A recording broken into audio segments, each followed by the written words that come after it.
Assalamualaikum warahmatullahi wabarakatuh. Good morning all. In this video, I'm Priyanti Octaviani Hutagalu. Will explain about guidance and counseling. First, what is the definition of guidance and counseling? When we were in school, of course, we were all familiar with the term guidance and counseling. Since in the school, the practice of guidance and counseling becomes important for students and schools. This guidance and counseling refers to the goals of the realizing good behavior for young people or students obtained from their guidance and counseling teacher, so that they have good personality for the future.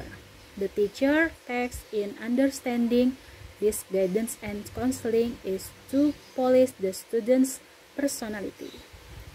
At school, guidance and counseling will assist students in dealing with various problems or other matters outside of teaching and learning practice. No wonder many students are directed to guidance and counseling when experiencing problems both inside and outside the school. The purpose of the guidance and counseling is to be able to support the future achievement of students. In addition to the educational and teaching goals that students get in school. However, this guidance and counseling practice must also be accompanied by students' effort to maximize their respective ability in solving problems.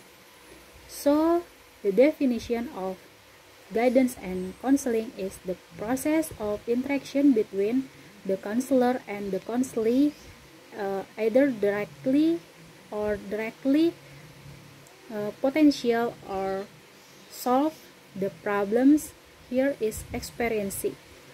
Guidance and counseling can also be defined as a systematic, objective, logical, and continuous and program effort carried out by counselors to facilitate the development of counselee to achieve independence in their life. After understanding the meaning of guidance and counseling, of course, in the implementation of guidance and counseling carried out cannot be spared from the goals to be achieved. Then, what is the purpose of understanding the guidance and counseling? The following is the purpose of the guidance and counseling. 1.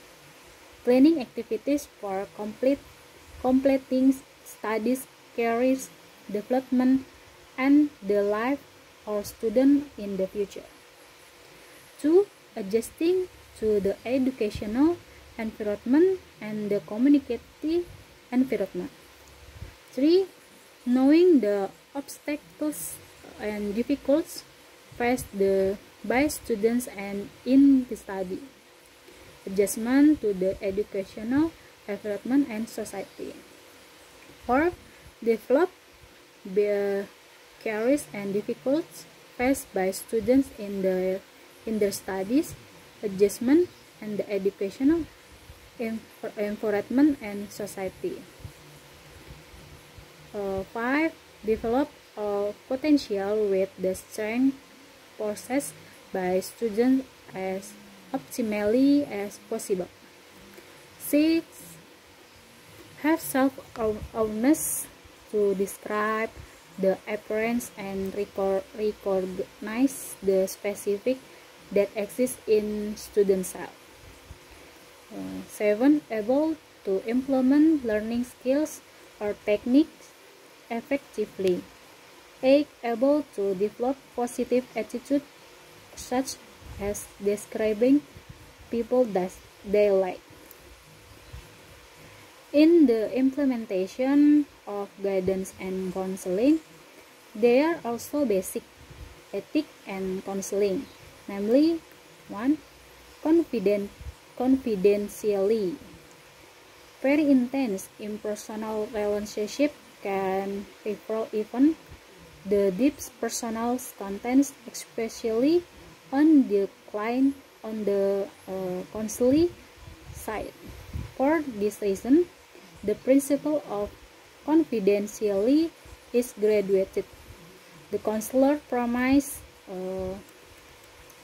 is one of the graduates of the client's belief in the existence of protection, which is the key to success of counseling service. Example counselor promise. I am Priyanti Octaviani Hutagaluh, hereby declare that I am able and willing to receive, store, maintain, safeguard, and keep confidential all data or other information that I receive either from my counseling or from anyone else, namely data or information that should not be known to others. Next, number 2, volunteering. The client falls volunteerism to undergo the counseling service process with the counselor is the fruit of ensuring the counseling privacy. The principles of the confidentiality and volunteerism will result in client openness. 3. Client's own decision making. This is a principle that directly supports the client's independence thanks to the simulation and accuratement of the counselor, so that the counselor thinks, analyzes, and acts for himself on what is in himself at the environment. Finally, the counselor is able to make his own decision, to take action, and is able to take responsibility and bear the risk that may exist and result of the decision.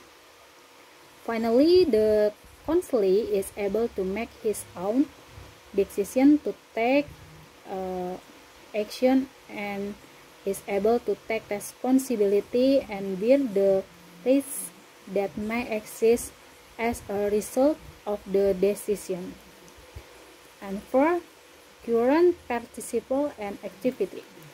With the contemporary field, all service processes are developed, and on the current basis, counseling activity is service are carried out.